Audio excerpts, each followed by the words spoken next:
আসসালামু আলাইকুম ওরহমতুল্লাহি ওবরাকাতুহ। নাহমাদুহু ওয়া নুসাল্লি আলা রাসূলিহিল কারীম, আম্মা বাদ। প্রিয় দর্শকবৃন্দ, আজকে আমরা ঈদুল আজহার নামাজের সঠিক সময় নিয়ে আলোচনা করব। ঈদুল আজহার নামাজ জিলহজ মাসের 10 তারিখ সূর্য উদয় হওয়ার 15-20 মিনিট পর থেকে নিয়ে দুপুরের আগ পর্যন্ত এর যে মাঝের সময়টা, এটা হচ্ছে সঠিক সময়। কিন্তু এর ভিতরে শুরুতেই নামাজটা আদায় করে নেওয়াটা বেশি উত্তম। অর্থাৎ সূর্য উদয় হওয়ার আধা ঘন্টা বা 1 ঘন্টার ভিতরে ভিতরে ঈদুল আজহার নামাজটা আদায় করে নেওয়া লাগে। কারণ সেদিন কুরবানি করার একটা বিশেষ ঝামেলা থাকে।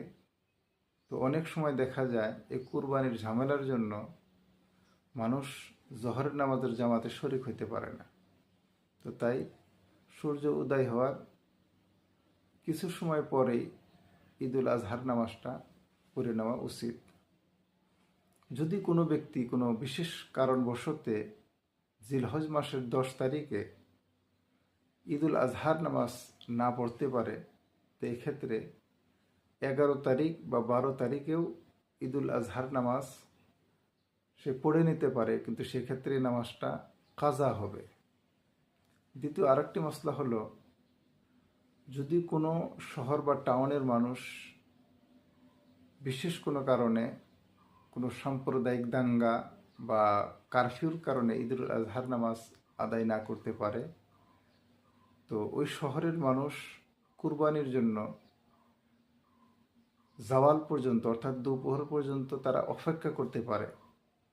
তারপরে যদি তারা কুরবানি করে নেয়, তাদের কুরবানিও আদায় হয়ে যাবে।